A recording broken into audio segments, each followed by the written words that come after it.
আজকে আমাদের আলোচনার বিষয় হলো আইসি অথবা ইন্টিগ্রেটেড সার্কিট। আইসির রিপ্রেজেন্টেড লেটার হলো ইউ। যদি কোনো স্কিমেটিক ডায়াগ্রামে কিংবা কোনো আইসির উপরে ধরেন ডায়াগ্রামে যদি ইউ সাইন থাকে তাহলে বুঝতে হবে সেটা কোনো না কোনো একটা আইসি। আচ্ছা, scale of integration, the number of component fitted into standard size represented integration scale.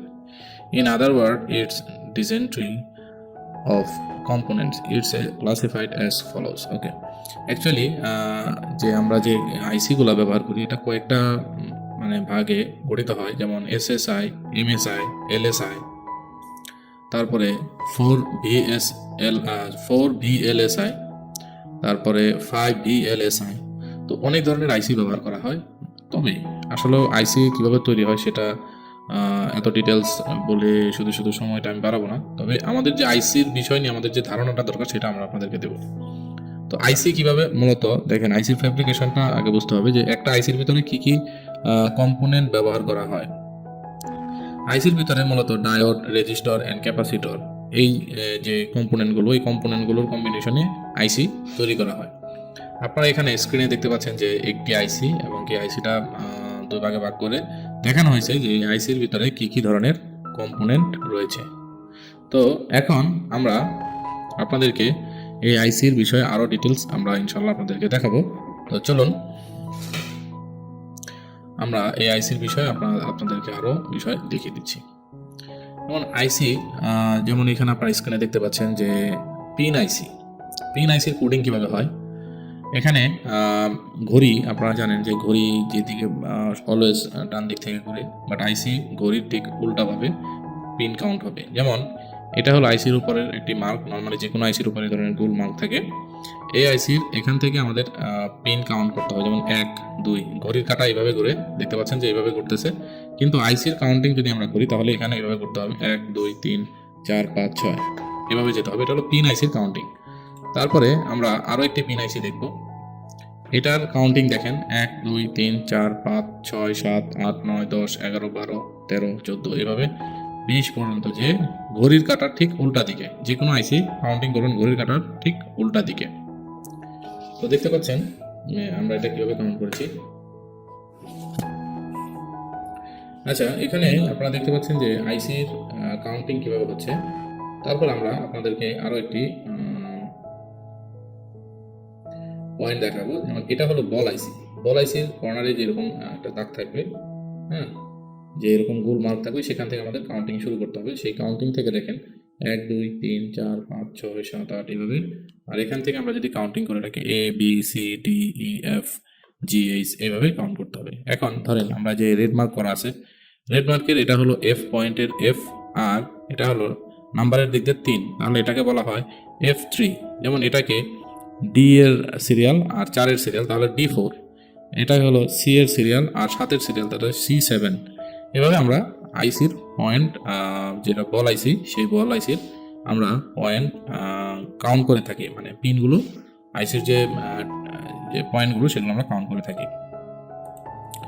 তারপরে দেখেন এখানে আমাদের আরও একটি আইসি আমরা দেখতে পাচ্ছি যে কিছু আইসি আছে যেখানে কোনো ধরনের মানে অক্ষর ব্যবহার করা হয় না, সেখানে সংখ্যা ব্যবহার করা হয়। সংখ্যা যে ক্ষেত্রে ব্যবহার করা হয় 1, 2, 3, 4, 5, 6, 7, 8, আবার এই 5 থেকে শুরু 9, 10, 11, 12, 13, 14, 15, 16, 17, 18, 19, 20, 21, 22, 23, 24, 25, 26 এভাবে, মানে এইভাবে আইসির নাম্বারগুলো, মানে পয়েন্টগুলো ব্যবহৃত হবে। তো বুঝতে পারছেন যে আইসি কিভাবে কাউন্টিং করতে হবে। ইন্টিগ্রেটেড সার্কিট যেটা আইসি বলা হয়। তো ইন্টিগ্রেটেড সার্কিট। আচ্ছা, এখন আসেন কি কি ধরনের আইসি আমরা, আসলে সব আইসি তো দেওয়া সম্ভব না, কারণ সব আইসি আমরা অলরেডি আমাদের এক এক টপিকে আমরা আইসির উদাহরণ আপনাদেরকে দিয়ে দিব।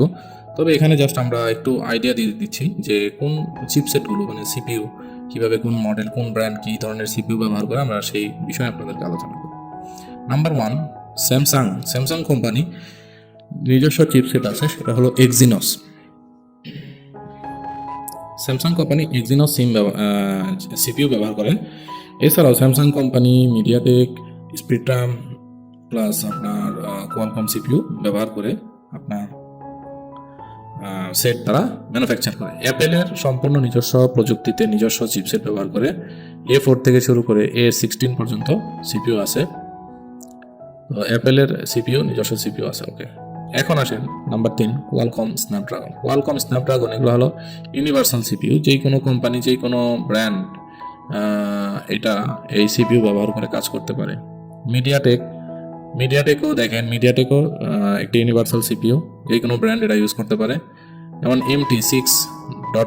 দিয়ে আমাদের মিডিয়াটেকের নাম্বার শুরু হবে, আর কোয়ালকমের নাম্বার শুরু হবে MSM অথবা QSC দিয়া। তারপর আসেন স্পিডট্রাম মূলত SPD কিংবা স্পিডট্রাম সিপিইউ, যার সিরিয়াল নাম্বার শুরু হবে SC দিয়ে, SC6600L, SC57 এবং ... SC77 ...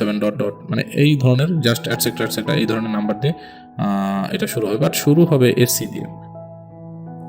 তো বুঝতে পারছেন যে আইসি দেখতে কত ধরনের, প্লাস আইসির পিনগুলো কিভাবে কাউন্টিং করব, এবং আইসি যে আমরা একটা আইসি যখন খুলবো, আইসি যখন আমরা লাগাবো, অবশ্যই যে আইসির উপর আমরা যে আপনাদেরকে মার্ক দেখিয়েছি যে এই যে মার্ক, এরকম মার্ক থাকবে, এই মার্ক দেখে লাগাতে হবে, কোনভাবে মার্কটা ছিল এই বিষয়গুলো লাগাতে হবে, দেখতে হবে।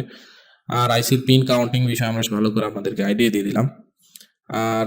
আর আমরা যত সহজভাবে আমরা শেখানোর চেষ্টা করবো এখানে, এর চাইতে সহজে আর কোনো টেকনোলজি নেই। তো আপনারা যদি এইভাবে পুরো এই আইসির ক্লাসটি পারফেক্টলি করে থাকেন, ইনশাল্লাহ আপনারা যে কোনো আইসির পিন কাউন্টিং থেকে শুরু করে যে কোনো আইসির কাজ আপনারা পারফেক্টলি করতে পারবেন। তো আজকে এই পর্যন্তই। ভালো থাকবেন, সুস্থ থাকবেন।